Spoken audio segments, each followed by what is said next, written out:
Hello and welcome to Accounting with Mr. H. In this video, we're going to have a look at what topics have come up previously in AQA Accounting Paper 1 and also which topics haven't come up at all or haven't come up much. Who knows? It might be something that might just come up this year in 2025. Please do remember to subscribe to the channel, like, share, comment on the videos. Let me know what you're finding useful, what you'd like to see in future videos. Okay, so here we go then. So you can see here I've created a topic tracker of all of the Paper 1 exam papers since 2019 up to last year, 2024. 2019 was the year that the specification had changed. So this is all of the papers that there have been since that specification change. Remember that the year 2020 and 2021, those exams were disrupted by the COVID pandemic, but nonetheless, exam papers were written for each of those years, and some students did actually sit them in the November of those years. So they will still include them in the tracker. So hopefully you know then that in paper one can examine sections 1, 2, 3, 4, 5, 6, 7, 8, and then 14, 15, 16, 17, and 18. And you'll see I've listed there the content of each section on the left-hand side. And then the colour coding, just to explain, the yellow refers to section A in the paper. I don't look at the multiple choice questions, and sometimes there's like a 3-mark written question in section A. I don't look at those because at the end of the day, you can assess just about any topic with a multiple choice question, and indeed those little 3-mark questions. So I choose not to put those in the topic tracker because it's anybody's guess what could come up this year in the multiple choice and those little 3 markers. But the yellow boxes are the other questions from section A, so these are often the slightly bigger calculate questions that you tend to get at the end of section A. The pink boxes are the calculate questions that have come up in section B, and then the green boxes are the 25-mark questions that appear in section C. You'll also see some blue boxes. So the blue boxes refer to the 6-mark written questions. As I'm sure you know, these usually appear in section B. Once or twice there has been a 6-mark question in section A, but generally they seem to favour them in section B.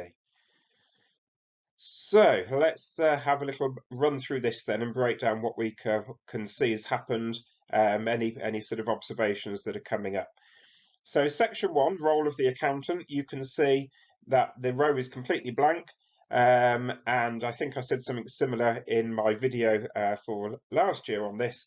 Don't get excited thinking, oh, that means section 1's definitely coming up, because remember, section 1 is such a small topic. All it really is the difference between an accountant and a bookkeeper, and the difference between management accounting and financial accounting. So that could easily be assessed in a multiple choice question, a short 3-mark question. I think somewhere it has appeared as a 3-mark actually, but fair enough, it could be a 6-mark question or something, but there's not a huge amount that the examiner can do with that topic, I wouldn't have thought. Section 2 is types of business and sources of finance. So you can see there, back in 2019, there was a 25-mark question about whether, I think it was a sole trader, should form a partnership or a private limited company. Not much happened the next 2 years, and then there was another 25-mark question about whether a sole trader should form a partnership and which partner he should go with. Then there was a sources of finance question, another 25-marker in 2023. Talking about an overdraft versus a loan. And then just last year, there was another 25-mark question, this time considering somebody who was contemplating whether they should be a sole trader or a private limited company. So we can see it's quite popular in the 25 markers. Certainly out of the last 3 years, twice they've asked about sole traders, advantages, disadvantages. So perhaps that's not so likely to come up in 2025, but who knows? There was a 6-mark question in 2020 on bank overdrafts, and there was another 6-mark last year about whether a business should take out a debenture to repay a loan. So they've tucked in some sort of sources of finance ones here and there in 6 marks.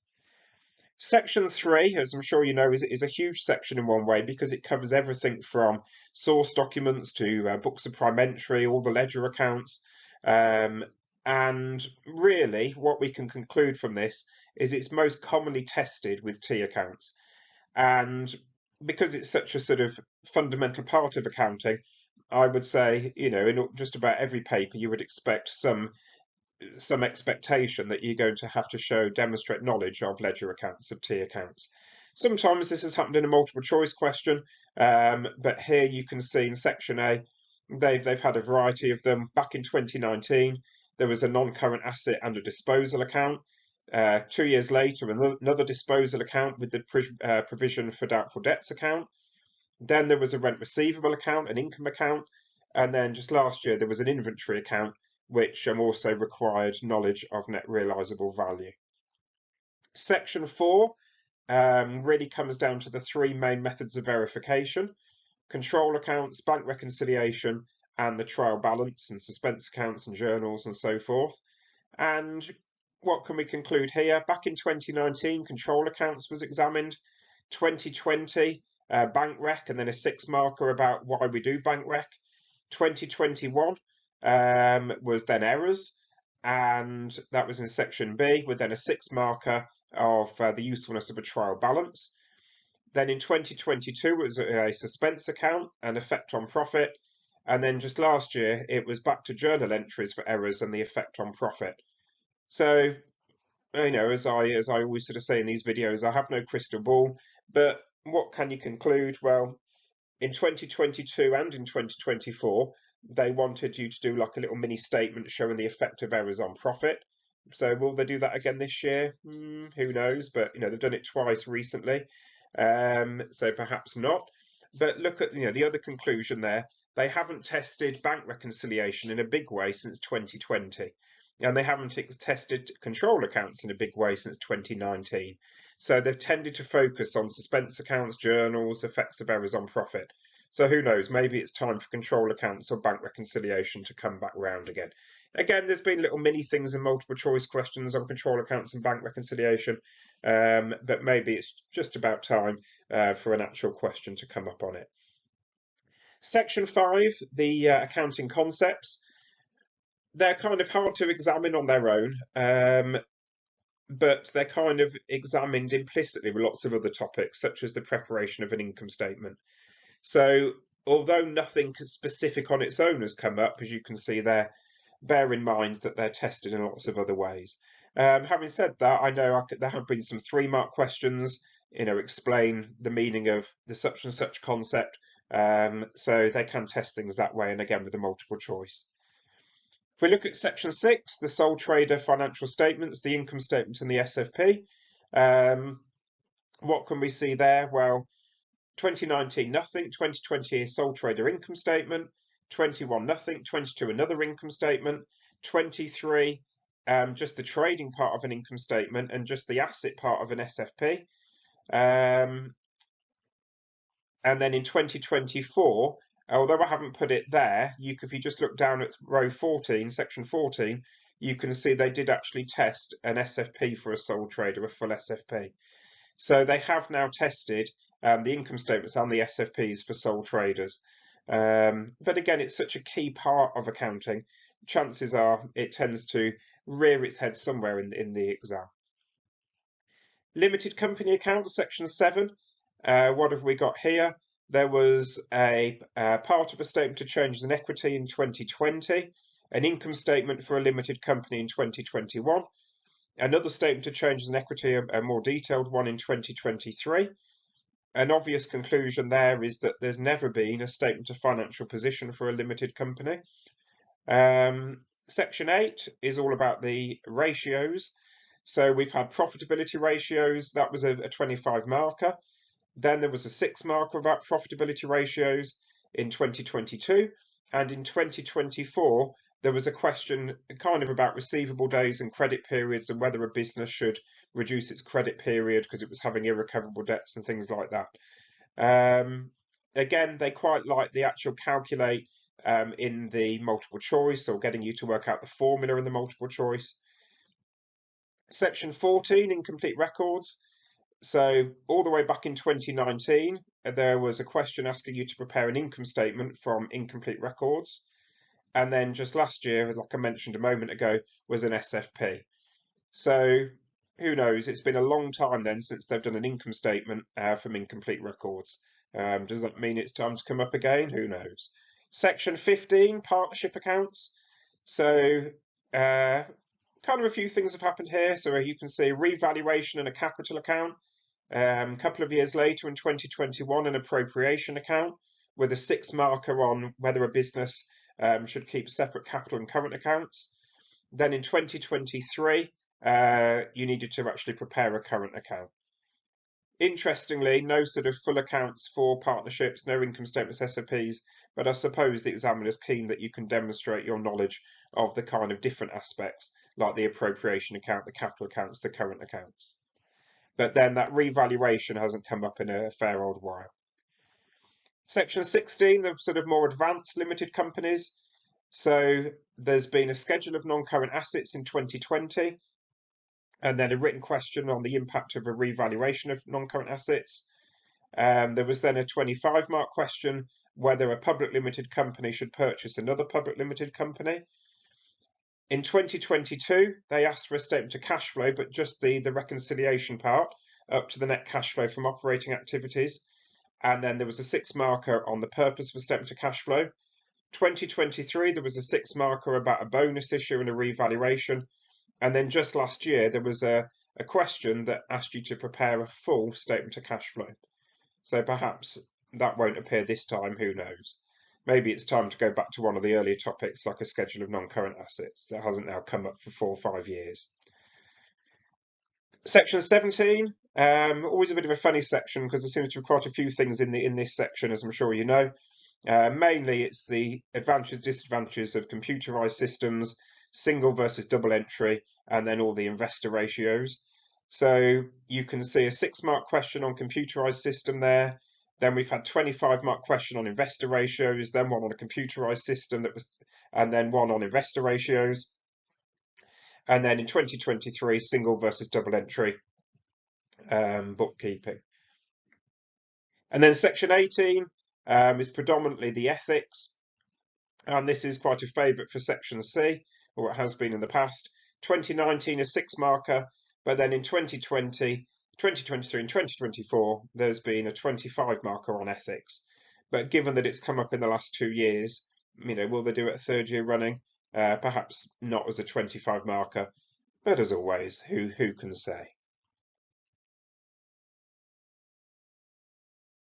So just a few observations then. I shared this very slide last year, and I've actually just as a point of reference highlighted in green the things that then ended up coming up last year.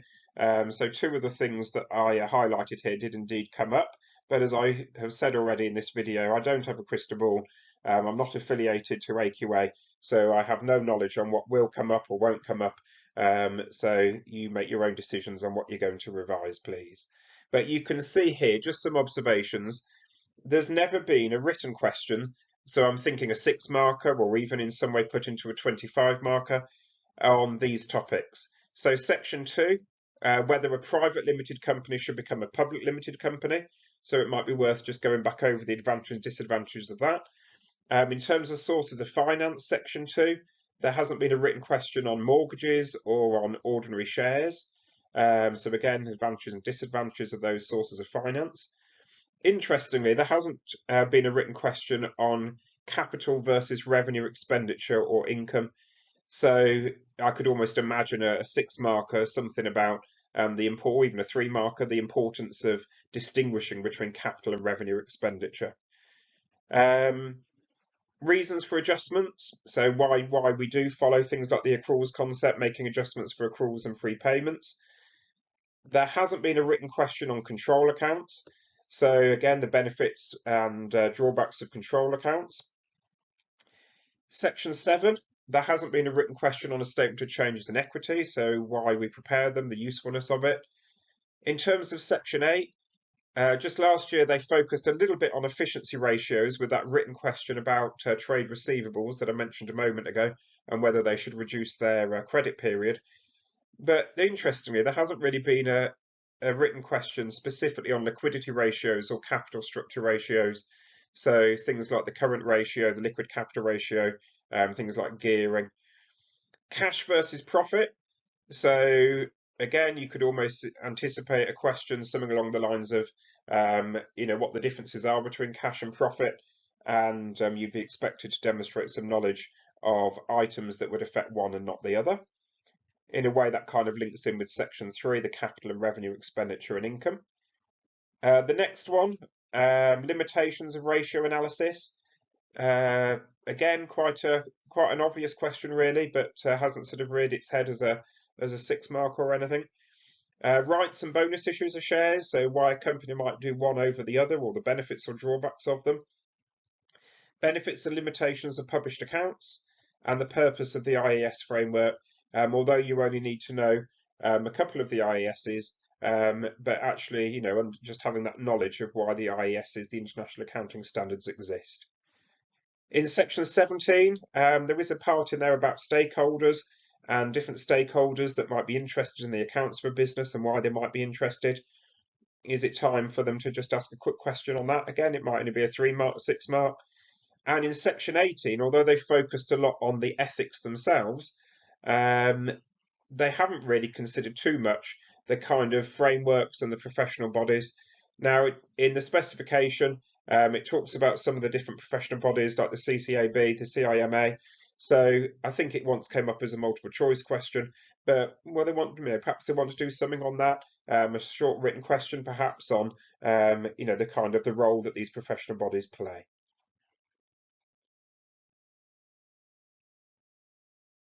Okay, you can just see there the slide there without the topics that came up last year. I've removed those ones that I had in green.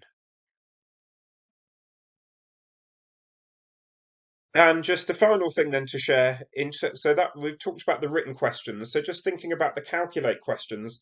So having reviewed the topic tracker, there are a few conclusions you can draw.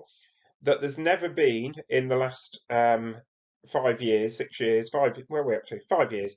There's never been a calculate question on these topics. Now, again, I shared this very slide last year, and the 3 things highlighted in green then came up last year. So let's remove those for a moment. And here we are then, this is what we're left with. So there's never been a calculate question in paper 1 on these things, asking you to prepare a provision for depreciation account. I would say that's quite a big part of accounting. It has popped up in other ways, like in an income statement of things, but actually getting you to prepare the T account, the ledger account. So it might be worth a quick bit of revision, just making sure you can do that. You can almost see that popping up in Section A. Section 6, financial statements, income statements, SFPs, but they haven't done one for a service business, probably because there's not much you can do with it. But remember, a service business doesn't have a trading section. So in their income statement, they have their revenue, if you like, they'll get some income from somewhere, and then it's just straight on to adding any other income and then lessing the expenses. So it's just really being aware that that exists, and don't be thrown if in the exam you're presented with a service business that doesn't actually buy and sell goods. Section 7, I mentioned this earlier on in the video. They've never asked for a SFP to be prepared for a limited company. Section 8, they haven't surprisingly done too much on getting you to calculate liquidity, efficiency, capital structure ratios. They've popped up here and there, but there hasn't sort of been a particularly big question demanding that you calculate these. So always worth just making sure you brushed up on those formulas. In Section 14, incomplete records, there hasn't been a question asking you to prepare a statement of affairs. I suppose, again, it's a relatively straightforward thing to do. In a way, it's not dissimilar to a statement of financial position. But again, it's just being aware and making sure you're familiar with what they are. And then lastly, and I mentioned this earlier in the video, there hasn't been an income statement or an SFP for a partnership. So I suppose it was inevitable as we now get to the 6th year of exams with this specification that we're getting to the point where certain things, well, most things have now come up. So in my mind, it's a case of now perhaps edging your bets on looking back at that topic tracker at the beginning of the video and making your own interpretations and conclusions as to what hasn't come up in a long time. Like, for instance, Section 4, control accounts, bank reconciliation hasn't been tested since 2019, 2020 in an actual, proper calculate question. Again, it's popped up in a multiple choice, but not actually getting you to prepare it. So is it time for that to come back round again? And as I say, things like the provision for depreciation account. So there we go, giving you some food for thought, hopefully. Please remember, though, I'll say it a final time, I have absolutely no idea what's going to be in the exam, but hopefully this has just given you a few ideas and saved you flicking through all the papers just to get a bit of a feel for what's been coming up, and you can hopefully get on with your revision with a bit of a plan on what you want to focus on. Thanks. Then I hope you enjoyed the video. Please do subscribe, like, share, comment, and I will speak to you in another video.